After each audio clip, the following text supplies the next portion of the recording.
how to delete old Facebook account that I can't access.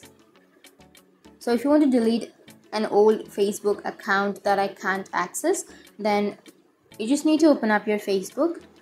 Once you open your Facebook, make sure to log into your account. So once you've logged into your account, you just need to go for the search, which is on the upper side, and you need to search for the account that you would like to delete. So for example, this is my account, right? So if you want to delete this old Facebook account, then what you need to do is just simply go for the right side, which has that three dots icon, and here you need to report profile.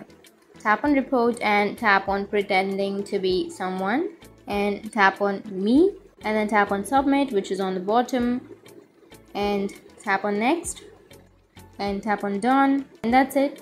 Now you need to do the same steps in one or two devices. So you can take your friends or family device or mobile device, and then you need to do the same process and report this profile 2 or 3 times.